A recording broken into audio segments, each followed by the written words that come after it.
अय्युहल्लज़ीना आमनू ला तरफ़ऊ अस्वातकुम फ़ौक़ सौतिन नबी वला तजखरू लहू बिलक़ौलि कजहरि बाज़िकुम लिबाज़िन अन तहबता अमालुकुम।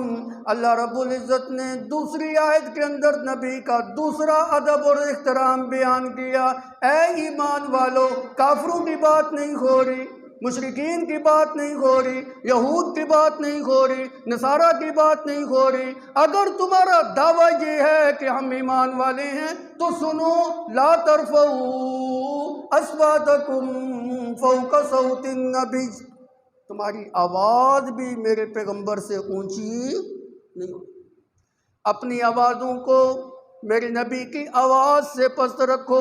ऐ ईमान वालो, जिस वक़्त मेरे नबी की मजलिस में आते हो, जिस वक़्त मेरे नबी की महफिल में तुम बैठे हुए होते हो, तुम्हारी आवाज़ भी मेरी नबी की आवाज़ से ऊंची नहीं होनी चाहिए।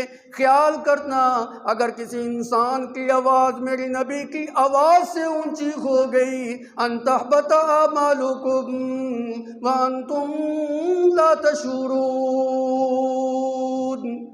तुम्हें शऊर भी नहीं होगा, मैं अल्लाह तुम्हारे अमलों को बर्बाद करके रख दूंगा। तुम्हें खबर भी नहीं होगी, मैं अल्लाह तुम्हारे अमल को ज़ाया कर दूँ। अब देखें ना, अमल कैसे ज़ाया होते हैं।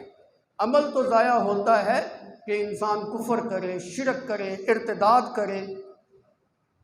जब मुर्तद भी नहीं हो रहा, कुफ्र भी नहीं सरजद हो रहा, शिरक वाला काम भी सरजद नहीं हो रहा, फिर अमल क्यों ज़ाया हो रहा है?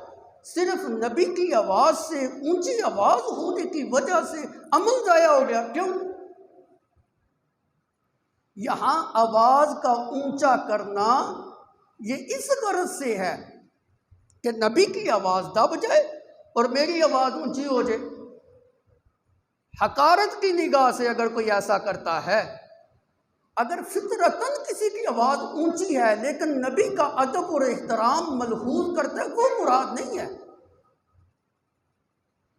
अगर नबी की आवाज़ को दबाना मकसूद है और अपनी आवाज़ का गलबा देना मकसूद है, तो फिर ऐसा बंदा वो बंदा है जिसका अमल ज़ाया हो जाता है। क्यों? उसके इस अमल की वजह से अल्लाह के पैगंबर सल्लल्लाहु अलैहि वसल्लम का दिल दुखा, अल्लाह के पैगंबर को अज़ियत पहुंची, और जिसने मैं मोहम्मद को अज़ियत पहुंचाई, हकीकत के अंदर उसने अल्लाह रब्बुल इज़्ज़त को अज़ियत पहुंचाई, और जिसने अल्लाह को अज़ियत पहुंचाई और उसके रसूल को अज़ियत पहुंचाई, अल्लाह रब्बुल इज़्ज़त ने उसके अमल को बर्बाद कर।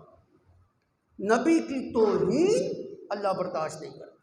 ये भी नबी की बेअदबी है, गुस्ताखी है कि तुम्हारी आवाज़ जो है ना नबी की आवाज़ से ऊंची हो जाए। यही वजह है कि इस आयत के नाज़िल होने के बाद सैयदना अबू बकर सिद्दीक़ रज़ियल्लाहु ताला अन्हु पस्त हो के बोलने लग पड़े, और हज़रत उमर फ़ारूक रज़ियल्लाहु ताला अन्हु का मामला तो ये था कि अपनी आवाज़ को इतना पस्त कर लिया कि एक रवायत में आता है अल्लाह के पैगंबर सल्लल्लाहु अलैहि वसल्लम को कहने लग पड़े कि उमर इतनी ऊंची आवाज़ से तो कलाम करके मैं मोहम्मद को समझ आ सके, इतना तो ऊंचा बोलना कि मुझे पता तो चले कि तू क्या कह रहा है। अदब कितना है, एहतराम कितना है। इसी से एक मसला जो है ना वो समझ लीजिए, नबी भी जिंदा, कलाम भी सुन रहा है, ज़मीन के ऊपर भी है। हज़रत उमर आहिस्ता आवाज़ से कलाम करते हैं, नबी सल्लल्लाहु अलैहि वसल्लम सुन नहीं सकते, तो वफ़ात के बाद कैसे सुन सकते हैं? है ना अकल के ख़िलाफ़ बात। दुनिया के अंदर आप हयात मुबारका के साथ ज़िंदा हैं, वजूद भी बिल्कुल दुरुस्त है, लोग आपसे कलाम भी कर रहे हैं, बस आवाज़ जो है ना वो आहिस्ता है, अल्लाह के पैगंबर को फिर भी समझ नहीं आ रही।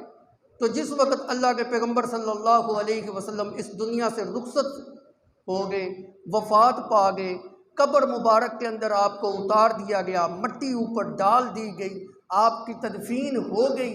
अब जनाब वो सुनते भी हैं और दुनियावी कानों से सुनते हैं, और जनाब ऊंचा बोलो या आहिस्ता बोलो, दूर से पुकारो या नज़दीक से पुकारो, हर किसी की हर वक़्त सुनते हैं। इन्ना लिल्लाहि व इन्ना इलैहि राजिऊन। अंतहबता आमालुकुम, अगर मेरे नबी की शान में तुमने गुस्ताखी की कि आवाज़ को ऊंचा किया तो मैं तुम्हारे अमलों को ज़ाया कर दूंगा। इस आयत के नाज़िल होने के बाद कैस बिन साबित रज़ी अल्लाह ताला अन्हु मस्जिद नबवी शरीफ के अंदर जाना ख़त्म कर दिया, अपने आप को अपने घर के अंदर मकसूर कर लिया। और एक रवायत के अंदर आता है रोने लग पड़े, सहाबा के अंदर चिम गोइयाँ होने लग पड़ी, कैस क्यों नहीं मस्जिद के अंदर आते। सहाबा पूछने के लिए चले गए, आपने फरमाया मैं तो काफिर हो गया हूँ। कैसे तुम काफिर हो गए हो? इनकी आवाज़ तबअन ऊंची थी, मेरी आवाज़ तो ऊंची है, अल्लाह के पैगंबर सल्लल्लाहु अलैहि वसल्लम की आवाज़ से मेरी आवाज़ ऊंची है। और अल्लाह तो ये कहते हैं अगर मेरी नबी की आवाज़ से तुम्हारी आवाज़ भी ऊंची हुई अंतहबता मालुकुम। कितना अदब और एहतराम है सहाबा के दिलों के अंदर नबी सल्लल्लाहु अलैहि वसल्लम का। ये नबी का अदब और एहतराम नहीं तो और क्या है। अगली आयत में चलो, अल्लाह